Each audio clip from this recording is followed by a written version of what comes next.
Bom dia, turma! Com essa apresentação, nós vamos dar início ao estudo do tecido ósseo.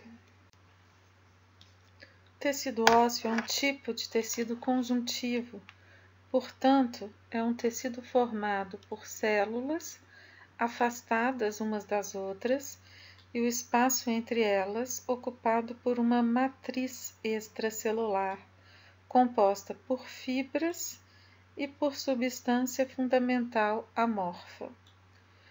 O que o tecido ósseo tem de diferente dos outros tipos de tecido conjuntivo são principalmente duas coisas, né? A matriz mineralizada, mas, no entanto, existem outros tipos de tecido conjuntivo com matriz mineralizada, como, por exemplo, a dentina e o cemento dentário, não é? No entanto, o tecido ósseo, além de ter a matriz mineralizada, ele é um tecido vascularizado, que é atravessado por vasos sanguíneos, diferentemente da dentina e do cemento. Então, essas são as duas principais diferenças. Obviamente, existem outras, né? Mas por enquanto vamos ficar com essas duas. À medida que vocês forem estudando os outros tecidos, a gente estabelece as demais diferenças. Com relação às células do tecido ósseo, são três tipos basicamente. Os osteoblastos, que vocês já sabem, são células jovens, os osteócitos e os osteoclastos. Os osteócitos são derivados dos osteoblastos, ou seja, o osteoblasto é a célula jovem, recém-formada, como também, né, já falamos, os tecidos conjuntivos, eles vêm do ponto de vista embrionário do tecido mesenquimal. Então, quem forma os osteoblastos são células mesenquimais. Esses osteoblastos, então, eles secretam matriz no seu entorno, depois diminuem de metabolismo e continuam vivendo como osteócitos. Em outras palavras, osteócitos são antigos osteoblastos.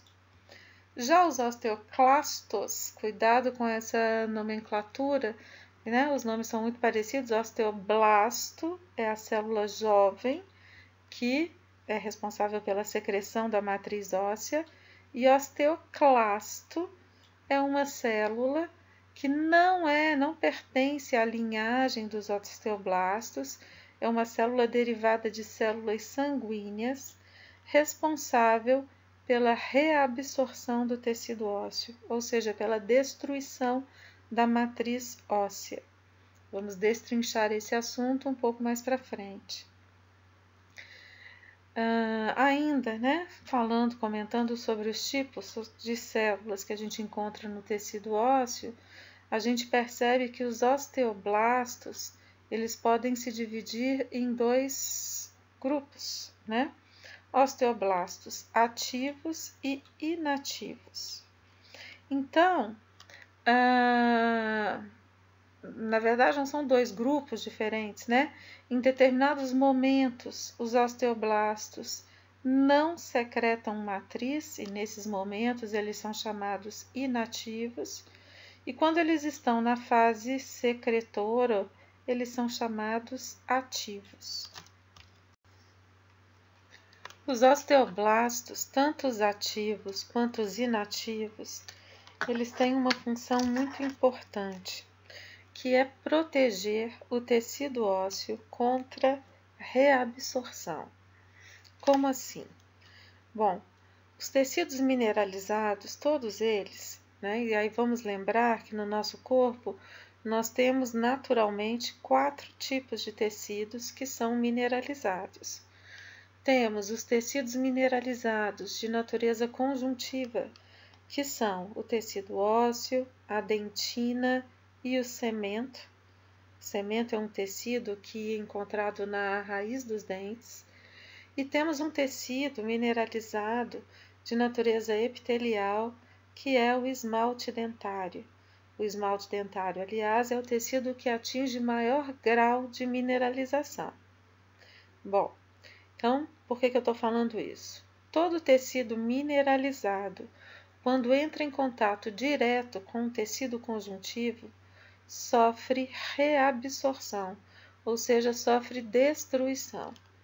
Portanto, a estratégia encontrada pelo tecido ósseo para se proteger da reabsorção provocada aí por sua exposição, né, aos tecidos conjuntivos vizinhos, a solução, a estratégia encontrada foi fazer com que toda a sua superfície seja revestida por células que isolam a matriz óssea mineralizada dos tecidos conjuntivos adjacentes. Então, osteoblastos são células que sempre vão ser encontradas nas superfícies ósseas, ou seja, diretamente em contato com a matriz óssea. Então, o que eu estou querendo dizer? Mesmo quando os osteoblastos estão inativos, como esses que eu estou passando aqui embaixo do laserzinho, eles executam uma função importante. Eles protegem a matriz contra a reabsorção. Então, eles são chamados inativos do ponto de vista de secreção de matriz. Mas, mesmo não secretando matriz, eles estão exercendo um papel importante, que é evitar que a superfície óssea mineralizada seja reabsorvida, seja destruída. Os osteoblastos inativos, eles ficam apoiados na superfície da matriz, com seu maior eixo apoiado na matriz, ou seja, eles têm um aspecto achatado, é como se eles estivessem deitados por sobre a matriz. Enquanto que os osteoblastos ativos, são esses que eu estou mostrando aqui agora com o laser, olha, esses aqui também, ó, tá? Do lado de cá também, eles são células mais altas, que chegam a ficar perpendicularmente dispostos em relação à superfície óssea. Então, osteoblastos ativos e inativos são sempre encontrados revestindo as superfícies ósseas. Os osteoblastos ativos têm seu maior eixo perpendicular à superfície, enquanto que os inativos têm o seu maior eixo paralelo à superfície que ele reveste. Os osteócitos, que nós comentamos no slide anterior, eles são derivados dos osteoblastos, já dissemos isso, e eles são encontrados no interior da matriz. Esses pontinhos mais escuros que vocês estão vendo aqui dentro da matriz óssea são os osteócitos. Então, a matriz óssea está aqui corada em rosa, né? O que cora em rosa na matriz são as suas fibras colágenas, e no interior da matriz a gente percebe aí a presença de vários osteócitos.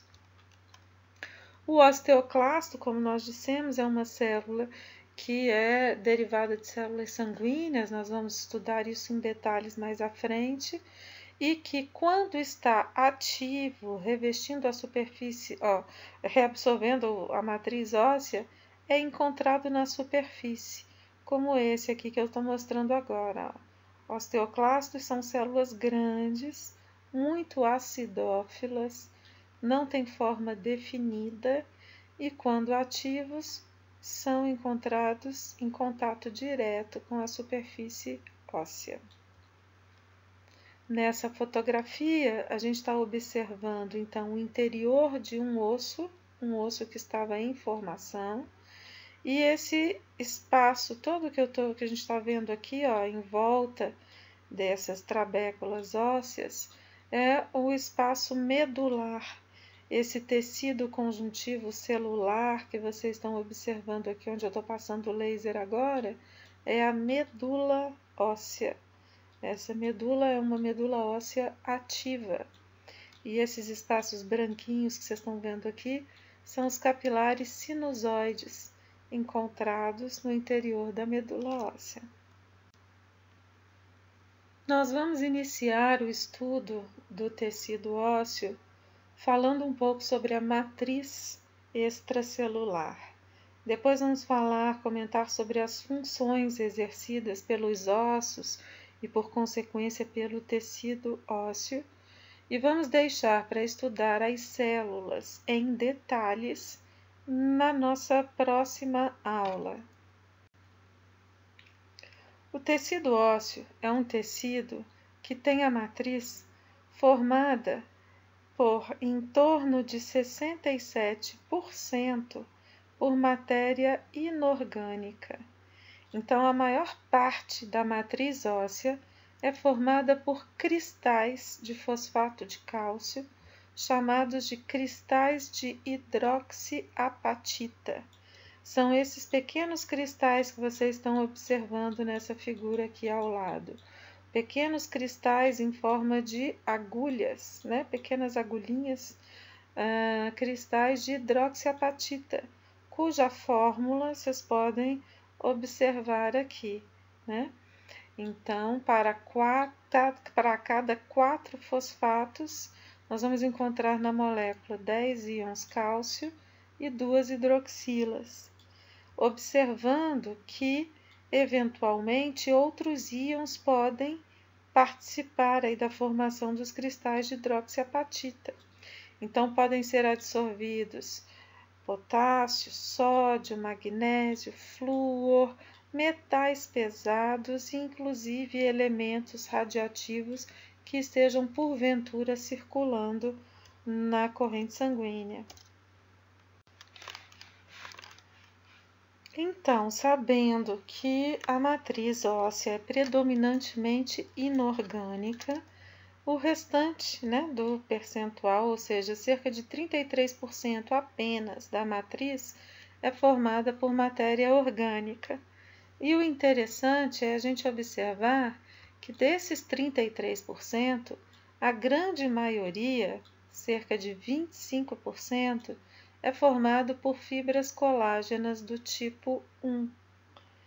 Então, o principal componente orgânico da matriz são as fibras colágenas do tipo 1, que nós já aprendemos, são fibras de sustentação, fibras de resistência, conferem resistência ao tecido, são fibras fortes.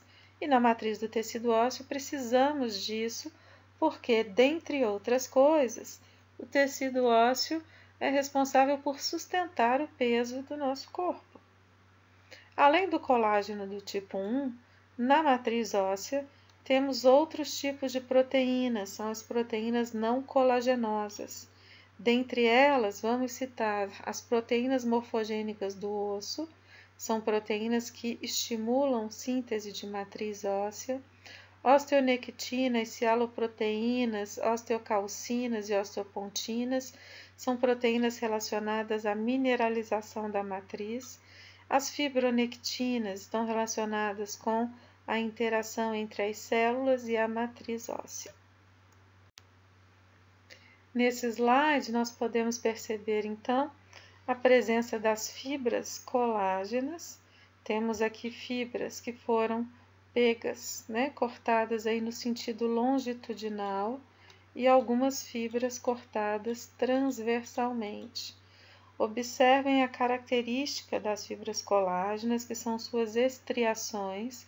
Essas áreas claras no interior da fibra colágena correspondem a microespaços, em função da fibra ser formada por polimerização de tropocolágenos através de ligações cruzadas.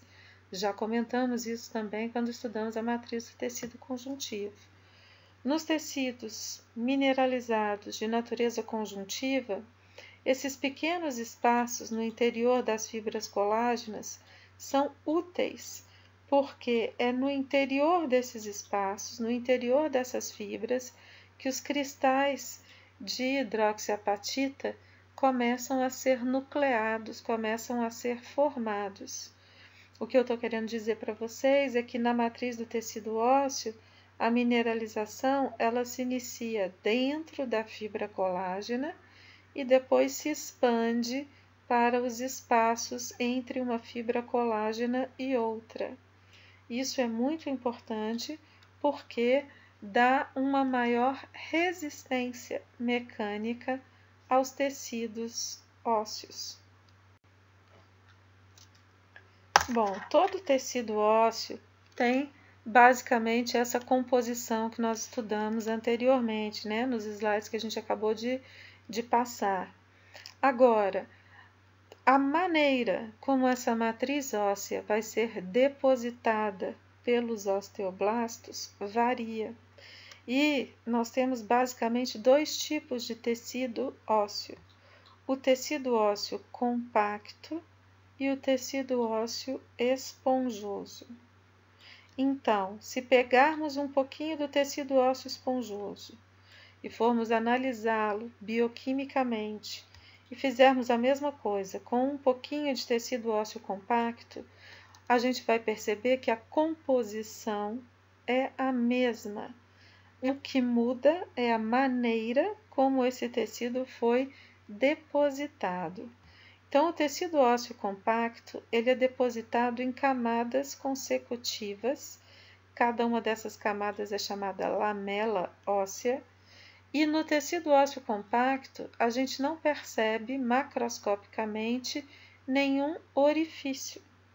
Já o tecido ósseo esponjoso, ele é produzido formando pequenas colunas que crescem umas em direção às outras, vão se fundindo, delimitando pequenos espaços que são visíveis a olho nu. Esses espaços são chamados espaços medulares, porque é no interior deles que nós vamos encontrar a medula óssea. Essas pequenas colunas que são formadas e que crescem umas em direção às outras, delimitando os espaços medulares e formando o osso esponjoso, elas são chamadas trabéculas. Portanto, o osso esponjoso também pode ser chamado de osso trabecular. Todo osso, qualquer que seja ele, qualquer osso do nosso corpo, vai apresentar os dois tipos de tecido ósseo. Sempre o tecido ósseo compacto na periferia, formando a cortical do osso, e o tecido ósseo esponjoso no seu interior, na parte mais interna. Então, todo osso apresenta os dois tipos de tecido. O tecido ósseo compacto ou lamelar, ele não apresenta orifícios visíveis a olho nu. Se nós colocarmos ele no microscópio, nós vamos ver que ele é todo atravessado por canais, mas isso também vamos estudar mais tarde. Enquanto que o tecido ósseo esponjoso ou trabecular, ele apresenta pequenos orifícios visíveis a olho nu e é sempre encontrado na parte interna dos ossos. Bom, aqui a gente tem uma fotografia e aí a gente pode perceber que, como eu falei, todos os ossos têm a parte cortical formada por tecido ósseo compacto e a parte interna formada por tecido ósseo esponjoso. Nesse slide, o que eu quero comentar com vocês é que todo osso vai ter sua superfície externa revestida por uma membrana conjuntiva chamada periósteo, e internamente cada uma dessas pequenas trabéculazinhas e também essa face interna do osso compacto vai ser revestida por uma película muito fininha de tecido conjuntivo frouxo chamada endósteo. Em outras palavras, o tecido ósseo é sempre revestido por matrizes, por membranas conjuntivas, o periósteo na superfície externa e o endósteo na superfície interna. Periósteo, tecido conjuntivo denso ordenado, e endósteo, tecido conjuntivo frouxo. Ambos apresentam as mesmas funções. Ambos possuem células mesenquimais capazes de formar osteoblastos e assim contribuem para o crescimento dos ossos e do tecido ósseo e também, quando precisa, para a regeneração desse tecido. Além disso, no periósteo, nós vamos encontrar vasos sanguíneos, bem como no endósteo encontramos capilares sanguíneos, de forma que eles vão ser importantes para a nutrição, oxigenação e manutenção do tecido ósseo. Então, tudo que o periósteo faz, o endósteo também é capaz de fazer. Nutrição, drenagem de catabólitos, oxigenação, contribuir para a formação óssea, contribuir para a regeneração óssea e também contribuir para a reabsorção do tecido ósseo. Nesse slide, eu listei algumas funções exercidas pelos ossos e, por consequência, pelo tecido ósseo também. Então, a gente tem a função de sustentação, junto com o sistema nervoso e muscular, eles promovem a movimentação do corpo, protegem órgãos, abrigam a medula óssea e funcionam como reservatórios de íons, principalmente cálcio e fosfato. Então, como nós vimos, uma das funções é abrigar a medula óssea.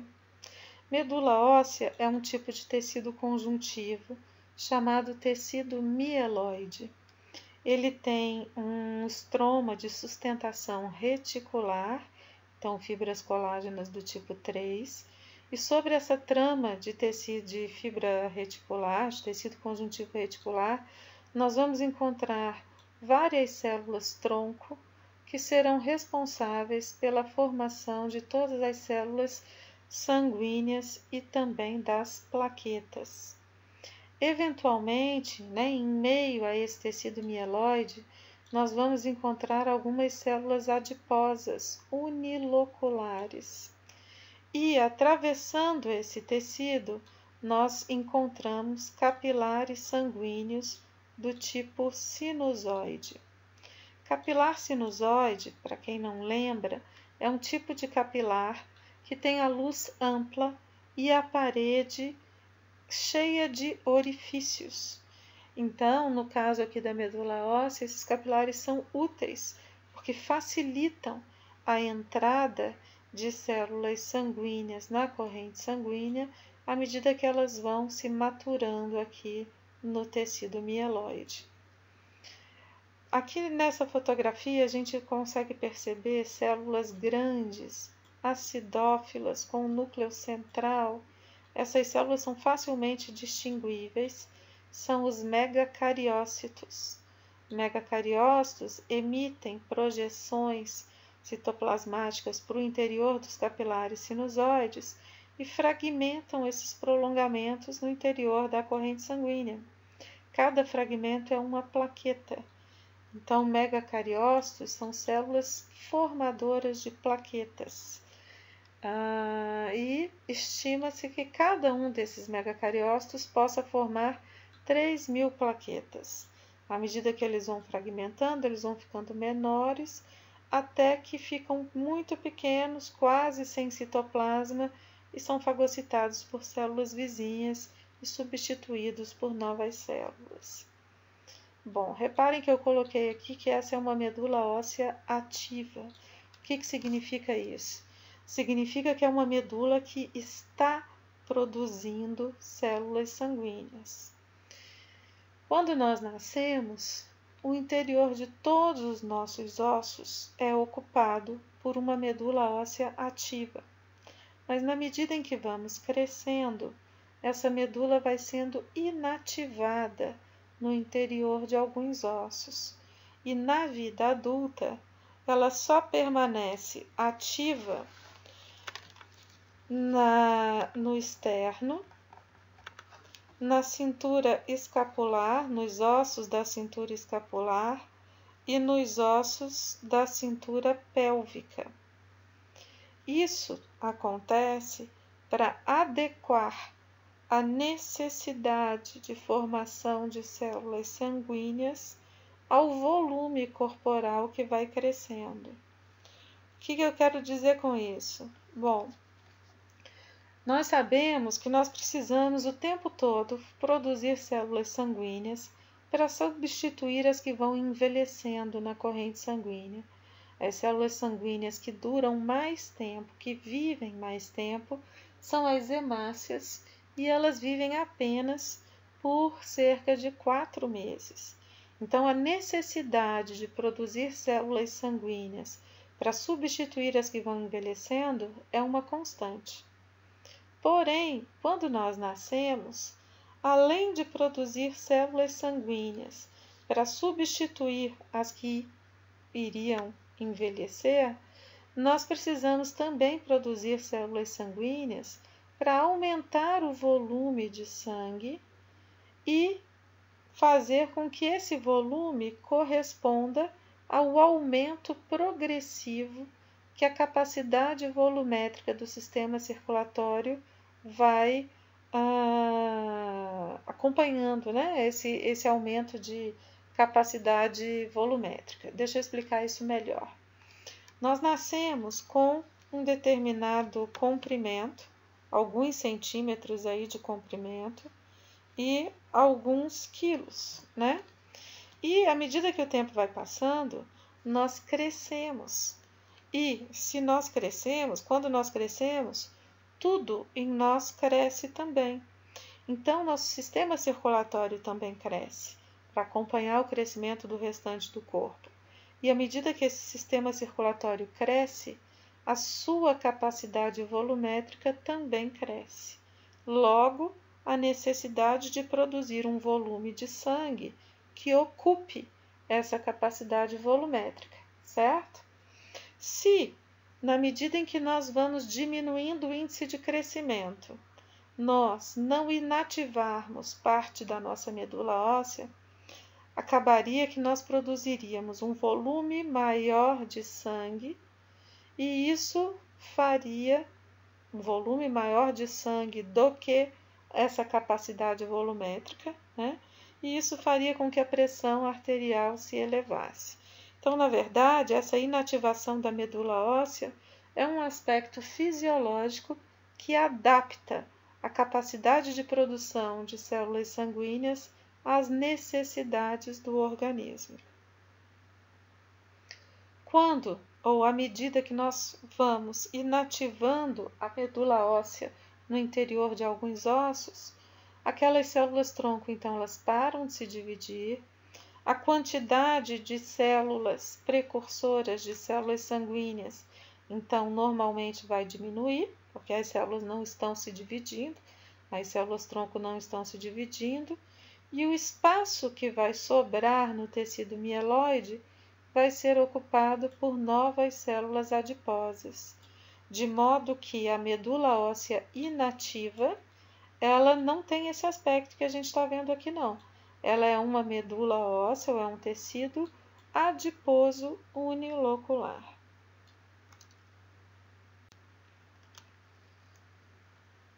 Nós comentamos anteriormente que uma das funções do tecido ósseo é funcionar como reservatório de íons, especialmente fosfato e cálcio.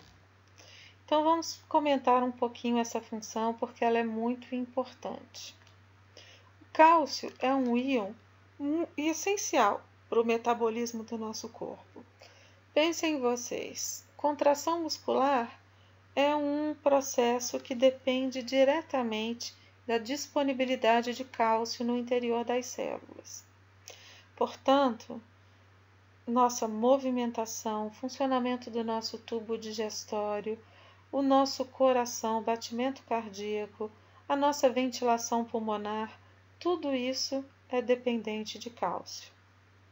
Sinapses nervosas também só acontecem se houver um influxo de cálcio para o interior dos botões sinápticos quando o estímulo chega até a extremidade dos axônios. Ou seja, para a gente liberar neurotransmissor na fenda sináptica, é preciso haver disponibilidade de cálcio para os neurônios. Secreção celular, então liberação de enzimas digestivas, liberação de muco, todas as nossas secreções precisa de cálcio para que a exocitose das vesículas aconteça. Ou seja, a ligação entre as nossas células, né, formação das ônulas de adesão, a formação dos desmossomas, tudo isso é cálcio dependente. Então, cálcio é um íon fundamental que tem que estar disponível para as células sempre na corrente sanguínea, mas que tem que ter sua concentração regulada em torno dos 9 miligramas por ml. Essa é a calcemia, ou seja, a concentração de cálcio no sangue adequada, normal. Variações em torno desse valor, para mais ou para menos, podem causar muitos problemas. Então vejam vocês, quando a concentração de cálcio cai para cerca de 6 miligramas por ml, nós ficamos sujeitos a contrações musculares involuntárias chamadas tetanias. Reparem essa figura que vocês estão vendo, é uma mão contorcida involuntariamente, é uma tetania por diminuição da concentração de cálcio normal no sangue. Se essa diminuição for um pouco maior, né, e a concentração atingir cerca de 4 miligramas por ml, essa concentração é uma concentração letal. Já quando a calcemia se eleva um pouco, ou seja, de 9 chega próximo aos 12 miligramas por ml, o resultado vai ser uma diminuição da ação do sistema nervoso. E a concentrações próximas a 17 miligramas por ml leva à precipitação de cristais em tecidos onde essa precipitação não deveria acontecer, ou seja, acarreta também danos teciduais. Logo, vocês estão vendo como é sensível, como é importante a disponibilidade de cálcio na corrente sanguínea, mas estão percebendo também que essa disponibilidade não pode ser excessiva e também nem pode ser diminuída razoavelmente, não é? Então, percebam bem, os tecidos ósseos eles vão funcionar como um elemento que vai ajudar a regular essa calcemia. Controlado por hormônios, ora o tecido ósseo estará sofrendo destruição para que o cálcio contido em sua matriz seja disponibilizado para o sangue e, ora, o tecido ósseo estará sendo produzido para que o excesso de cálcio no sangue seja retirado e esse cálcio então seja depositado na matriz óssea que está sendo formada. O que eu acabei de falar para vocês é chamado de remodelação óssea fisiológica, ou seja, nossos tecidos ósseos estão constantemente sendo destruídos e subsequentemente construído e depois destruído de novo e construído de novo, e esse processo de construção e desconstrução consecutivas e constantes é chamado remodelação. Surpreendente, né? Acho que vocês pensavam que os tecidos ósseos eles eram inertes, né? Que não tinham muita modificação ao longo do tempo. E, na verdade, não é assim. Estima-se que uma pessoa jovem, uma criança, um adolescente, se você marcasse o esqueleto dele com uma tinta e dali a 10 anos você fosse observar esse esqueleto, não teria mais nenhum pontinho de tinta marcando o esqueleto. Ou seja, nesses 10 anos, o esqueleto inteiro teria sido destruído e reconstruído cotidianamente, sem que ninguém percebesse. Nas pessoas mais velhas, esse prazo ele estica, mas todo mundo, o tempo todo, a vida inteira, tem o seu esqueleto sendo destruído e reconstruído um pouquinho a cada momento, de modo que o esqueleto que eu tenho hoje, por exemplo, não é o mesmo esqueleto que eu tinha há 20, 30 anos atrás. Ele já modificou bastante. Bom, então essa remodelação óssea fisiológica, o objetivo dela é manter a calcemia em torno dos 9 mg por ml. Essa remodelação fisiológica, ela é regulada hormonalmente. E aqui do lado a gente tem uma fotografia mostrando um pedacinho de tireoide e um pedacinho de uma paratireoide, que são as glândulas endócrinas produtoras dos hormônios que regulam a calcemia. O principal hormônio regulador da calcemia é o paratormônio, ou PTH. O paratormônio ele é produzido pelas células principais das paratireoides. Paratireoides são pequenas glândulas, normalmente nós temos 4 glândulas paratireoides que se localizam associadas à glândula tireoide em sua face posterior. O paratormônio ele é secretado pelas células principais da paratireoide quando a calcemia diminui, quando os níveis de cálcio no sangue diminuem. Olha como que isso funciona. As paratireoides, elas têm 2 tipos de células. Tem essas células que são a maioria, essas pequenininhas aqui, olha, com núcleo redondinho e pouquíssimo citoplasma, são células menores e mais basófilas. Essas são as células principais da paratireoide. Essa que está desenhada aqui, ó. São essas células que produzem o paratormônio. Na paratireoide existe um outro tipo de célula, são células maiores, com citoplasma acidófilo, são as células oxífilas. Mas o que nos interessa agora são as células principais. Olha que interessante. As células principais apresentam em sua membrana um receptor para cálcio. É um receptor de baixa afinidade, o que significa que quando um íon cálcio se liga nele, dali a pouquinho ele desliga, tá certo? Então ele não fica muito tempo preso na superfície da célula principal. O que acontece?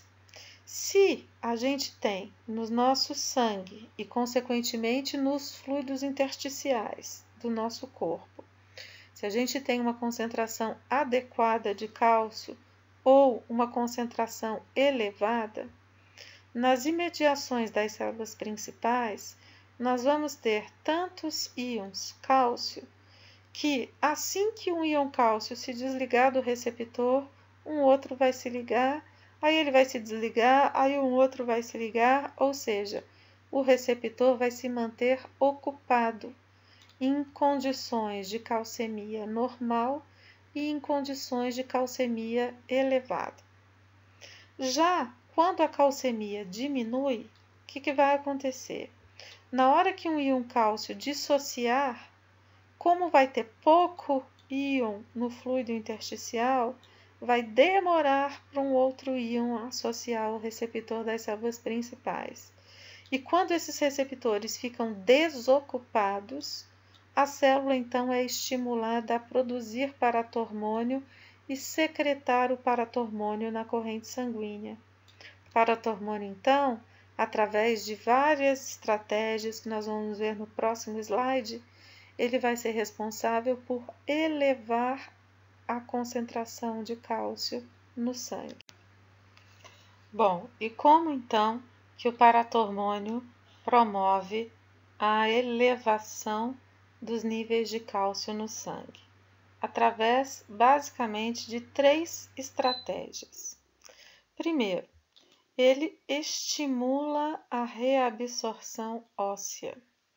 Então, o paratormônio estimula a formação de osteoclastos e a ativação de osteoclastos já existentes, que vão então iniciar um processo de destruição da matriz óssea.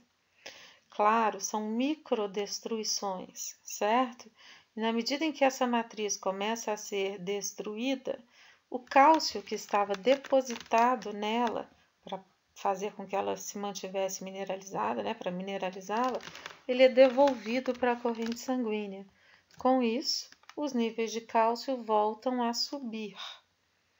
Outra estratégia que o paratormônio usa para elevar a concentração de cálcio no sangue é aumentar a reabsorção de cálcio pelas células renais, ou seja, diminuir a excreção de cálcio na urina. Se o cálcio que seria eliminado pela urina for reabsorvido em maior quantidade, esse cálcio reabsorvido retorna para a corrente sanguínea, contribuindo para elevar a calcemia. E a terceira maneira com que o paratormônio contribui para elevar a calcemia é promover ou ativar a vitamina D, e essa ativação é feita por células renais, ou seja, o paratormônio secretado pela paratireoide circula pelo corpo e, ao passar pelas células intersticiais dos rins, faz com que essas células adicione uma nova hidroxila no carbono 25 da vitamina D.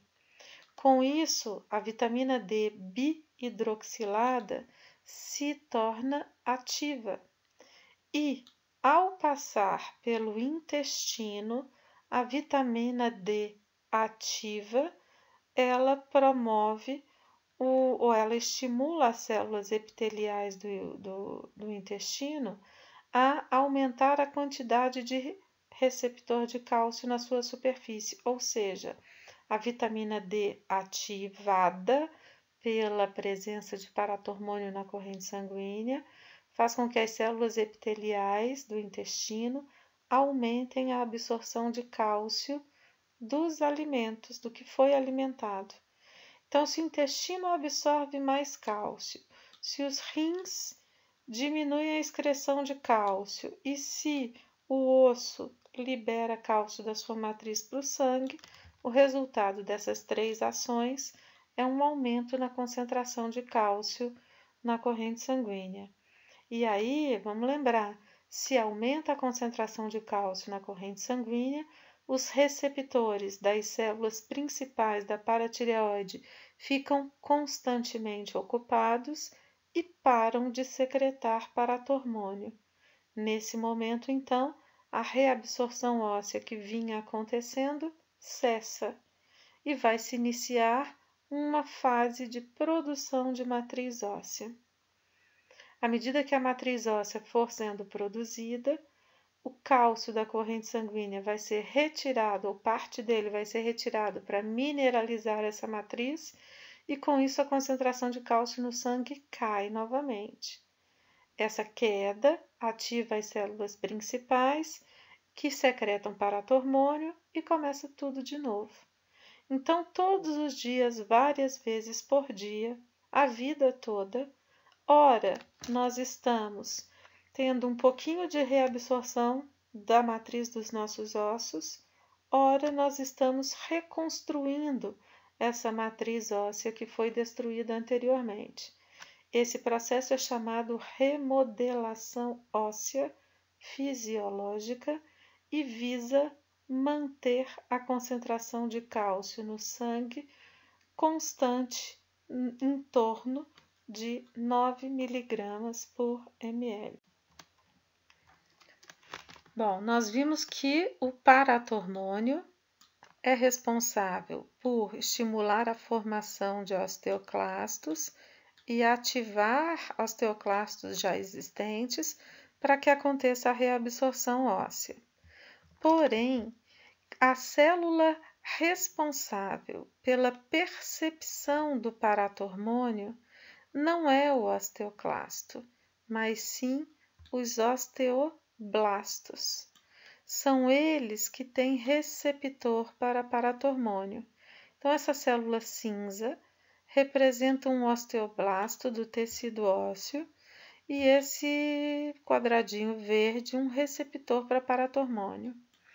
Quando o paratormônio se liga ao seu receptor na superfície do osteócito, o osteócito libera uma molécula chamada MCSF.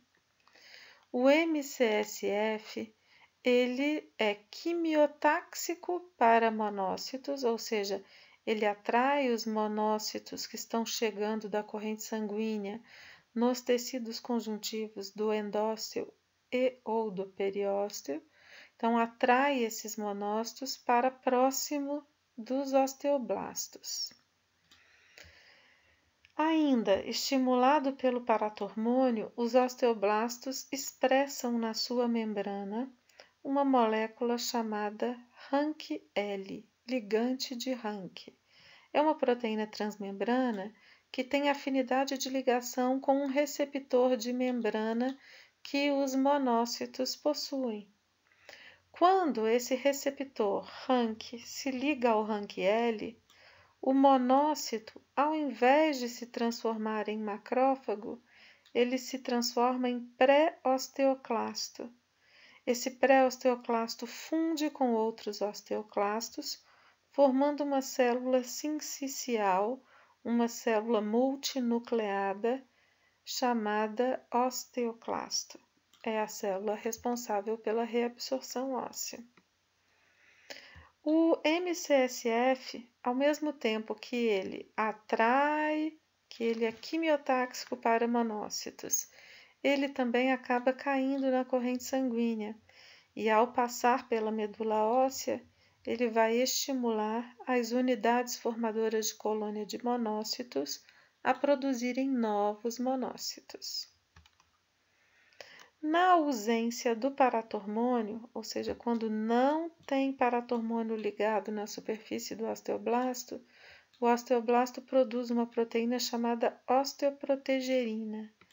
A osteoprotegerina ela tem alta afinidade de ligação com o RANKL, e enquanto ela estiver ligada ao RANKL, nenhum monócito consegue interagir com o RANKL, e dessa maneira eles não se transformam em osteoclastos, e sim em macrófagos. Outro hormônio importante na regulação da calcemia é a calcitonina.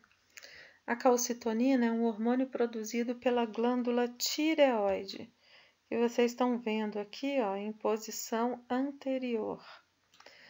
A tireoide ela é uma glândula vesicular ou folicular, nós já estudamos isso.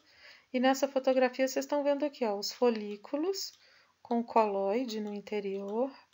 E entre os folículos existem células grandes chamadas células parafoliculares ou células C da tireoide.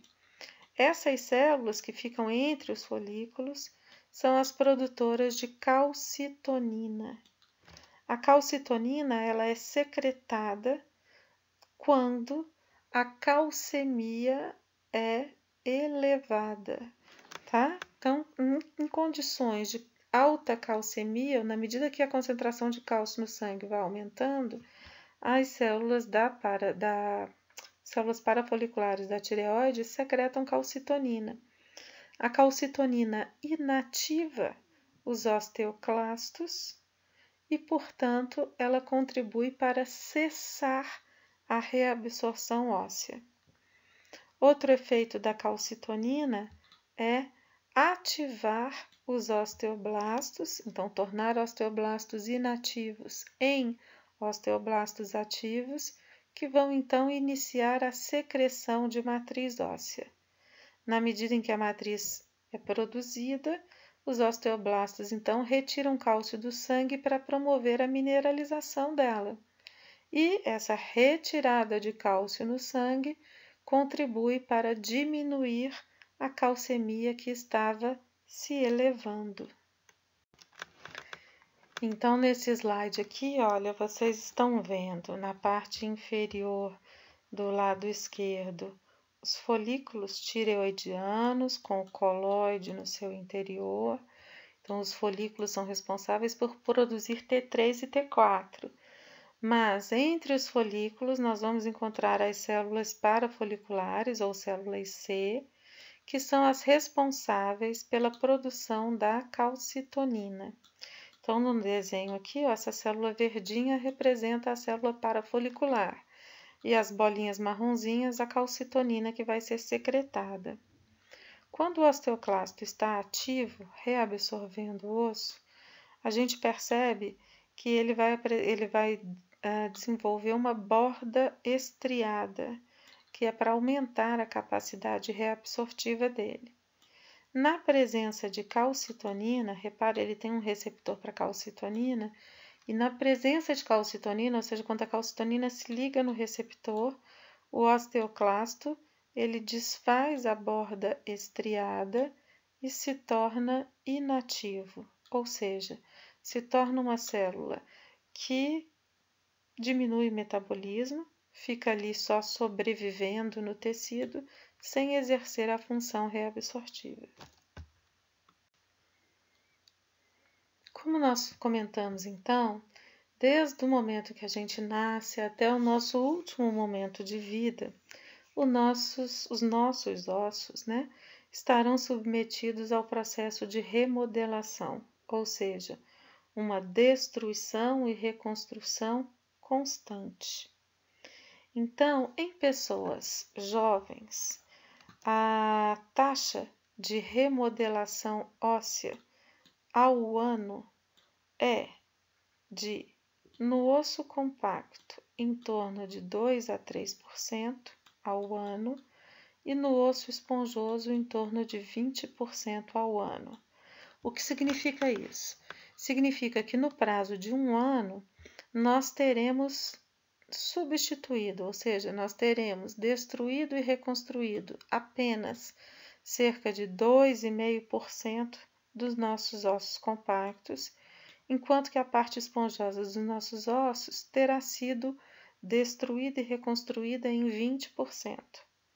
Então, você pega uma pessoa jovem, uma criança, por exemplo, em 5 anos, ela remodela 100% do seu esqueleto. É muito rápido, né, pessoal? Agora, o que acontece? À medida que nós vamos envelhecendo, nosso metabolismo vai diminuindo e a nossa capacidade de remodelação muda. Muda no seguinte sentido: a capacidade de reconstrução de matriz passa a ser menor do que a taxa de reabsorção. Então, olha, a partir dos 30, 40 anos de idade, olha o que acontece. O balanço no periósteo é levemente positivo, ou seja, na superfície externa dos ossos, a gente forma mais osso do que destrói. Então, o osso cresce na superfície externa. No endósteo cortical, ou seja, na parte interna do osso compacto, o balanço é levemente negativo, ou seja, a gente reabsorve um pouco mais do que produz. Então, uma coisa anula a outra, tá? Ou seja, na parte cortical praticamente não há mudança nenhuma. Mas quando a gente olha no osso esponjoso, o que acontece é que o balanço é negativo, ou seja, à medida que nós vamos envelhecendo, nossos ossos esponjosos, nossas trabéculas ósseas vão ficando cada vez mais finas e, portanto, mais frágeis. E, como consequência, nossos ossos se tornam mais quebradiços. Essa fragilidade óssea, ela é muito mais expressiva em mulheres do que em homens. Nós vamos comentar isso na nossa última aula de tecido ósseo, quando a gente falar de osteoporose e dos hormônios que influenciam no metabolismo ósseo. Mas percebam que remodelação, então, é uma coisa constante ao longo da vida, mas que a partir da fase adulta, a tendência é que a reabsorção seja maior do que a recomposição óssea. E, portanto, todos nós estaremos submetidos a uma perda óssea à medida que vamos envelhecendo. Isso é para todo mundo, para as mulheres com mais intensidade. Agora, o que a gente pode fazer então? Uma boa coisa para se fazer é estimular a formação óssea durante a vida infantil e a vida adolescente e jovem, né? Então, nós vimos que os nossos ossos, eles crescem quando tracionados de forma constante, e uma maneira de tracionar o tecido ósseo de forma constante é praticar exercícios físicos. Então, crianças que têm todo uma situação, uma condição hormonal favorável para a formação de tecidos, se ela ainda por cima estimula o crescimento ósseo, praticando exercícios ou tracionando a superfície dos seus ossos, essa criança ela vai desenvolver ossos mais espessos. E com isso, quando ela chegar na vida adulta e a remodelação começar a ficar negativa, ou seja, a reabsorção começar a ficar maior do que a recomposição, ela vai perder tecido ósseo, mas ainda assim vai ficar com ossos fortes, porque seus ossos, em função da prática constante de esporte, acabou ficando mais robusto do que se ela não tivesse feito isso. Ou seja, o impacto dessa remodelação negativa, dessa reabsorção óssea mais intensa, não vai trazer consequências danosas para essa pessoa. Não sei se vocês me entenderam, a gente pode discutir isso depois pessoalmente, para eu ter certeza que vocês entenderam, porque isso é um fator importante aí para ser discutido. Então, nessa apresentação, nessa nossa primeira aula, nesse nosso primeiro contato com o tecido ósseo, nós aprendemos muitas coisas. Aprendemos que o tecido ósseo, ao contrário do que a gente pensa, ele não é nada rígido, ele não é um tecido acabado, ele está em constante atividade, em constante remodelação. Aprendemos que existem hormônios que atuam no tecido ósseo, ora estimulando sua destruição, ora estimulando a sua produção, não é? Isso tudo com um objetivo nobre de manter a calcemia. Mas os tecidos ósseos, eles não respondem apenas a estímulos químicos. Ele responde bastante bem aos estímulos mecânicos que são exercidos sobre ele. E ele responde da seguinte maneira: quando ele é pressionado de forma contínua, ou seja, pressão constante, promove reabsorção óssea. O contrário, tração constante, promove produção de tecido ósseo, deposição óssea, crescimento ósseo. E um outro tipo de força mecânica que estimula a produção óssea são as ondas de vibração. Então, sabendo disso, né, a gente consegue entender como que o uso, por exemplo, de aparelhos ortodônticos pode movimentar os dentes, ou como que uma aplicação de uma distração óssea pode fazer um osso longo crescer, não é? Então vamos ver isso no próximo slide. Olha, o exemplo mais corriqueiro que a gente tem do tecido ósseo se adaptando às forças mecânicas que nele são exercidas é o uso do aparelho ortodôntico. Então, observem aqui essa figura, olha, nós temos aqui um desenho de um dente, esse dente está apoiado, inserido aí no seu alvéolo e ligado ao osso, que está representado aqui em cinza, pelo ligamento periodontal, que é esse tecido amarelinho aqui. Então, nossos dentes têm uma coroa, formada por tecido mineralizado do tipo esmalte e tecido mineralizado chamado dentina. Nossos dentes têm pelo menos uma, né? Alguns têm mais, uma raiz. A raiz é formada também por dentina, revestida externamente por cemento, que é esse tecido verdinho que vocês estão vendo aqui. No interior dos dentes nós temos uma cavidade, é a câmara pulpar, que se continua na raiz com o canal radicular. Essa câmara é ocupada por um tecido conjuntivo que a gente chama de polpa dentária. E esse tecido conjuntivo recebe vascularização e inervação. Bom, então vejam aqui seu desenho, vamos ver na figura aqui, olha. A gente tem aqui a margem gengival, então a gengiva de proteção. Aqui o osso alveolar, olha, onde eu estou passando o laserzinho, o osso, que é o elemento de sustentação dos dentes. Aqui a gente tem um dente, nós estamos vendo aqui a dentina coronária, dentina da coroa, a dentina da raiz, a câmara pulpar ocupada pelo tecido conjuntivo da polpa.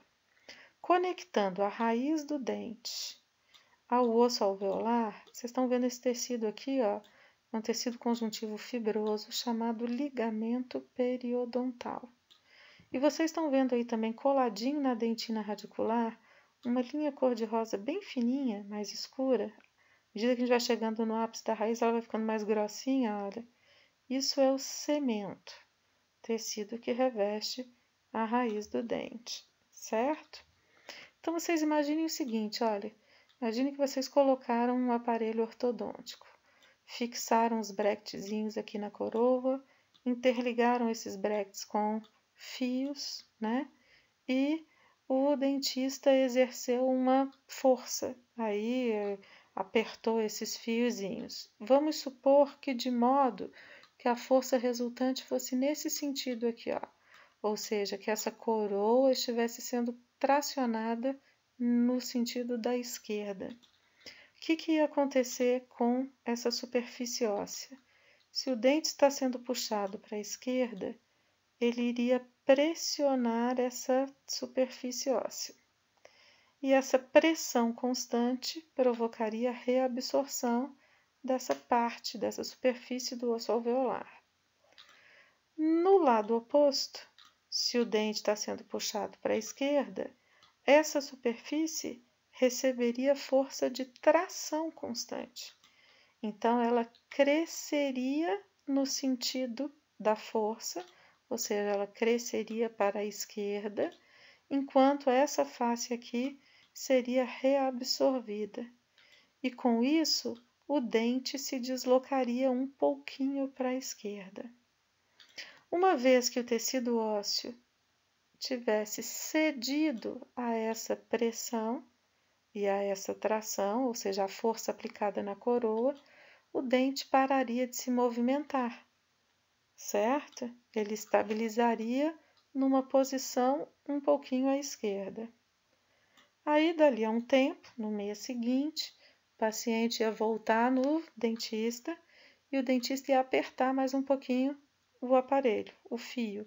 Resultado: nova força de pressão constante aconteceria aqui, nova força de tração constante aconteceria do outro lado e o dente ia movimentar mais um pouquinho. Então, não sei se vocês perceberam, não sei se eu consegui fazer vocês perceberem, que essa plasticidade do tecido ósseo, olha o que eu estou falando, plasticidade do tecido ósseo, ou seja, essa capacidade adaptativa do tecido ósseo às forças mecânicas que são aplicadas nele, fazem com que se possa modelar os ossos da mandíbula, da maxila, posicionar de forma diferente, possivelmente melhor, os dentes, e também essas forças podem ser exercidas em outros ossos, em outras regiões do corpo. Então, no último slide dessa nossa primeira aula, eu mostro aqui para vocês essa fotografia super bonita de uma superfície alveolar, né? Um pedaço aqui do osso alveolar. Vocês estão vendo a medula óssea aqui no interior da parte esponjosa desse osso, o ligamento periodontal e um pedaço da raiz do dente. Então, aqui a gente tem a dentina e o cemento radicular. Então, se lá na coroa uma força fosse exercida da direita para a esquerda, essa superfície óssea seria pressionada de forma constante e responderia com reabsorção.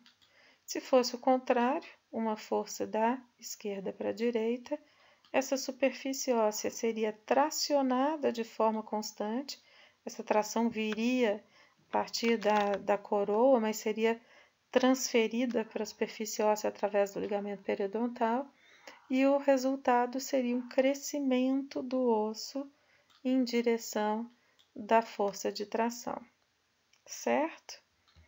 Bom, eu espero que eu tenha sido clara e que eu tenha conseguido explicar para vocês o básico aí, essa introdução a respeito desse tecido tão interessante, tão fascinante e surpreendente que é o tecido ósseo.